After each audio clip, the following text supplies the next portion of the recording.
السلام عليكم ورحمة الله تعالى وبركاته. موضوع اليوم عن سعيد عويطة وعن التجنيس. في تعليق قرأته أن شخص ما يقول: للأسف عويطة أصبح يخدم ضد مصلحة بلده ويعمل كسمسار لدويلة قطر، حيث أصبح يقوم باستقدام مواهب مغربية ويعرضها على قطر من أجل أن تقوم بتجنيسهم مقابل الحصول على التمصيرة. غادي نبحثوا في هذا الموضوع ونشوفوا واش هذا الكلام صحيح ولا لا. في واحد القناة إماراتية رياضية كيسول المذيع سعيد: هل فعلا قدمت مقترح لتجنيس عداء مغربية؟ جواب سعيد أنه في السابق نعم وبالموافقة ديال العداءة. عاود سول المذيع: واش المبادرة كانت من طرفك أو من طرفها؟ جواب سعيد أن العداء المغربية بغات تمشي لقطر أو البحرين أو الإمارات، وملي عرفتني في الإمارات بغات تجي الإمارات. سؤال آخر: كاين عداءات مغربية جبتيهم من المغرب لتزويجهم من إماراتيين لتسهيل حصولهم على الجنسية. جواب ديال سعيد أنه ما كانش كيعرف هذه المعلومة، وأنه كانوا عدائين من المغرب ومن دول أخرى بغاو يمشيو لقطر والبحرين والإمارات، وملي سمعوا أنه في الإمارات بغاو يمشيو الإمارات. أما الطريقة كيفاش يكونوا إماراتيين فهذه الأشياء القانونية العلم ديالها عند الاتحاد ماشي عنده هو. غادي نرجعوا ل 2008 26 غشت، في جريدة هيسبريس الإلكترونية تقول حول تجنيس الرياضيين المغاربة وذهبية البطل الأولمبي رشيد رمزي المغربي الأصل البحريني الجنسية. كتب علي أنوزلا مدير الجريدة الأولى تحت عنوان حب الأوطان لرمزي أسبابه العديدة التي دفعت إلى حمل جنسيته الجديدة والدفاع عن قميصه الجديد في المحافل الدولية، وهي تبين إلى أي حد يمكن لإنسان حس بالحقرة في وطنه أن يبحث عن جنسية أخرى يحتمي بها. صور البطل رمزي وهو يطوف في الملعب فرحا بعلم جنسيته الجديدة كان أكثر من صدمة لكل من يحب هذا الوطن، ورمزي واحد منهم. لكن أين هؤلاء؟ أولئك الذين دفعوه إلى أجران جنسيته. هؤلاء هم الذين يجب أن نشك في حبهم للوطن. 29 غشت 2020 في الجريدة الإلكترونية دابا بريس أكد عويطة أنه كيرفض فكرة التجنيس في ألعاب القوى من أجل الحصول على إنجازات سريعة، لأن الاهتمام غيتركز على اللاعب المحترف وغينال من الدعم والاهتمام أكثر من اللاعب المحلي. في نفس التوقيت في نفس السنة وفي نفس الشهر جريدة الغد تقول أن البطل العربي سعيد عويطة رفض فكرة التجنيس اللي كتلجأ لها بعض الدول العربية وغيرها من أجل الحصول على إنجازات سريعة، لأن الاهتمام غيتركز على اللاعب المحترف وهو اللي غادي ينال الدعم والاهتمام والمعسكرات أكثر من اللاعب المحلي. نرجعوا ل 2019 9/10 في الجريدة الإلكترونية أحدث أنفو. جملة عويطة غادي يجري اليوم كانت عبارة كترفع رؤوس المغاربة رجالا ونساء، شيبا وشبابا وصبيانا، لأننا جميعا كنا نعلم أن بطلا منا يشبهنا سيقهر العالم في تلك الليلة وسيعلي رايتنا المشتركة. كانت المسألة فخرا ذاتيا لكل واحد منا. لكن بدأت قصة سقوط هذه الرياضة عندما بدأ الكل يخون. فجأة سعيد ما بقاش داك الرمز اللي وضع اسم المغرب في أعلى قمم المجد، تقول هذه الجريدة، بل شرعت الألسن ومنها بعض الصحفيين فرسم معالم شخص آخر لا عهد لنا به، شخص كيخطف العدائين الواعدين باش يرميهم في أحضان التجنيس لفائدة بلدان أخرى، لأن شخص أو أشخاص حاربوه ومنعوا المدرسة ديالو من الاستمرار وابعدوه عن الإدارة التقنية للجامعة. يعني الجريدة كتقول أن مسألة التجنيس كانت انتقاما من داكشي اللي جرى ليه مع الاتحاد. غادي نرجعوا لأحد 21 يوليو 2019. كيقول سعيد أن أحيزون رئيس الاتحاد المغربي لألعاب القوى نجح لإخراج الملفات السوداء من الرفوف، وهذه الملفات هي التجنيس والغش والتزوير، واشتغل بواحد الإخلاص ووطنية لمحاربة أي شيء كيضر بالممارسة الرياضية. وذكر عويطة أنه ملي كان كيشتغل مدير فني للجامعة في التسعينات كانت جل الأوقات ديالو كتمشي لمحاربة التزوير. في الجريدة الإلكترونية شبكة الأندلس الإخبارية 23 دجنبر 2016 البطلة الأولمبية السابقة نوال متوكل تقول: هناك دول تقوم بتجنيس الرياضيين لتحقق نتائج جيدة، فيما نمتلك في المغرب طاقات ومواهب ولكننا لا نستغلها على النحو الأمثل. البطل لا يتم تحضيره بين عشية وضحاها. المغاربة عندما تابعوني رفقة سعيد عويطة لدى التتويج بالذهب الأولمبي فإنهم تابعوا الإنجاز الذي تحقق فقط، ولم يتابعوا حجم المعاناة والتدريبات الشاقة. في جريدة مجلس الجالية المغربية بالخارج، وهي جريدة إلكترونية، يوم 24/7/2010 جاء في الجريدة أن سعيد عويطة كيأكد على أن مسألة هجرة الرياضيين هو أمر إيجابي في الشمولية ديالو، إلا أن التواجد في أرض المهجر لا يخلو من الصعوبات. واعتبر أن الهجرة إلى بلدان أخرى كتمكن الرياضيين من الاستفادة من البنيات التحتية اللي كتوفرها هذه البلدان، وكذلك من الاستشهار والاحتضان، بالإضافة إلى مراكمة التجربة والخبرة والاستفادة من التطور التكنولوجي اللي كيساهم في تطوير أداء العدائين.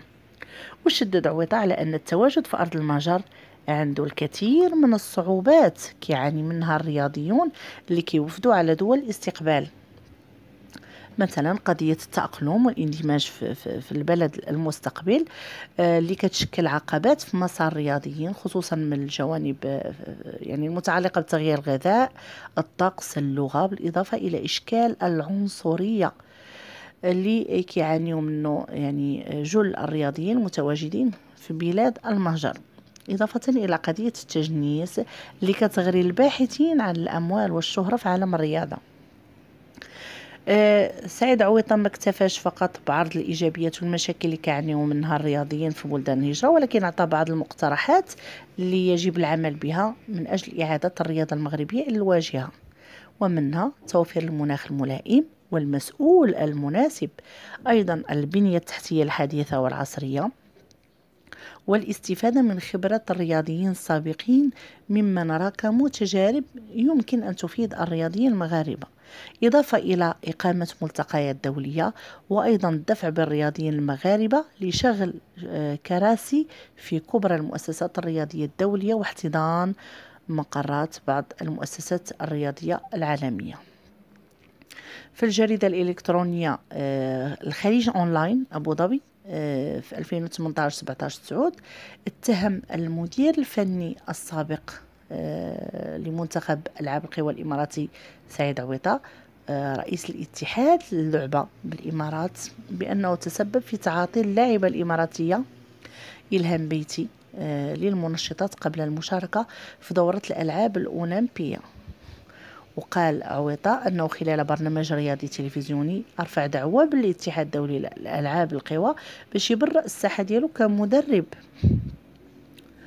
ولفت النظر أن الكمالي وعدوا بتجنيس 6 لاعبين أفارقة للمشاركة بهم في دورة طوكيو 2020، وشدد على أنه بناء على ذلك وعد الشارع الرياضي في الإمارات بتحقيق ميدالية أولمبية.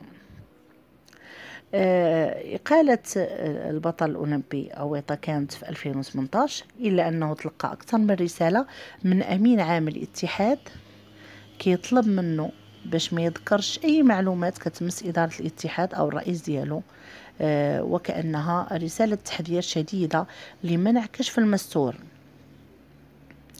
هنا اتحاد ألعاب القوى الإماراتي يعني أشار إلى أنه في واحد البيان رسمي إلى أنه غادي يلجأ للقضاء للرد على تصريحات عويطة اللي حدثت واحد ضجة كبيرة في الأوساط الرياضية الإماراتية، ولقات واحد التفاعل للتحرك ضد رئاسة الاتحاد. مشكل التجنيس عاود غتكلم عليه الجريدة الإلكترونية منتديات كورة في 2005، اللي جاء فيها أنه التألق ديال العداء المغربي رشيد رمزي حامل الجنسية البحرينية في بطولة العالم لألعاب القوى اللي تم الإقامة ديالها في العاصمة الفنلندية، والفوز ديالو بالذهبيتين اللي دخلوا البحرين إلى عالم المتوجين لأول مرة في تاريخ هذه البطولة الكبرى. هذا التألق وخلف واحد الحسرة عميقة في نفوس المغاربة واستياء كبير من المهتمين والمختصين بشؤون ألعاب القوى المغربية، لأنه رغم اعتلاء رمزي منصة التتويج مرتين وتحقيق الإنجاز غير مسبوق في تاريخ بطولة العالم، إلا أنه ما ذرفش دموع الفرح كعادة كل العدائين المغاربة اللي حققوا إنجازات باهرة لدى رفع العلم المغربي وعزف النشيد الوطني أمثال سعيد عويطة، نوال متوكل، هشام القروج ونزهة بيدوان.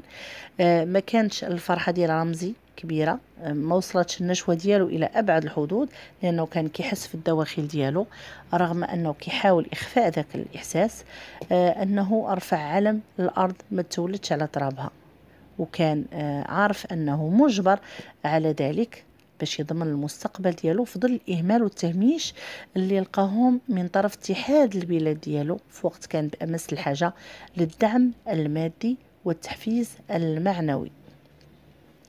الواقع أن تجنيس بعض العدائين وتحقيقهم إنجازات بأسماء وألوان بلدان غير البلدان ديالهم ومشكلة كبيرة داخل الاتحاد الدولي لألعاب القوى، اللي بادر لاتخاذ مجموعة من التدابير للحد من تفشي هذه الظاهرة اللي كتفقد هذه الإنجازات البريق ديالها، بحيث أصدر الاتحاد واحد القرار أنه كيمنع حصول أي رياضي على جنسية من بلد آخر إلا بعد مرور 3 سنوات من آخر مشاركة له مع الدولة ديالو في أي بطولة كيشرف عليها الاتحاد الدولي، لأن التجنيس كيفقد الإنجازات هويتها الحقيقية والأصلية وكيفقد البطولات الحماسة اللي كتكون فيها. العداء سعيد عويطة يعني تكلم على تجنيس بعض العدائين المغاربة وحمل الاتحاد المغربي مسؤوليته على ذلك، لأنه ما كيوفرش العدائين المغاربة أدنى شروط ضمان المستقبل ديالهم. وقال عويطة في تصريح ليه أنه فوز ديال رمزي بذهبيتين غير مسبوقتين باسم دولة البحرين حرم ألعاب القوى المغربية من تتويج كانت في أمس الحاجة ليه. أيضا جريدة الشرق الأوسط كانت سباقة إلى طرح مشكل تجنيس العدائين المغاربة، وأفادت أن أزيد من 26 عداء مغربي كيحاملوا الآن الجنسية الإسرائيلية، الأمر اللي أثار استياء داخل الأوساط الرياضية المغربية. بالنسبة لموقع خاص بالعربية CNN كيعتبر أن التجنيس هو من ظواهر العولمة في البعد ديالها البشري، لأن العالم هو سوق مفتوحة للخبرات اللي كتنتقل عبر الحدود. المسؤولية يعني تقع على عاتق المغاربة للحفاظ على رصيدهم البشري من خلال توفير إمكانيات وظروف العمل، والكلفة المعيشية كتفرض على بعض العدائين الاغتراب من أجل تأمين المستقبل العائلي ديالهم اللي ما كتوفروش لهم بلادهم للأسف الشديد. كيبقى السؤال المطروح، علاش كان عويطة في الكثير من المنابر الإعلامية كينادد بفكرة التجنيس وكيبين على أنه ضدها بل واتهم الاتحاد بالتجنيس، ولكن علاش قال في الحوار ديالو مع المذيع الإماراتي واعترف أنه جنس عداء مغربية في الإمارات تحت موافقتها؟ واش هي مساعدة فردية وحيدة أم أن الأمر أكثر من ذلك؟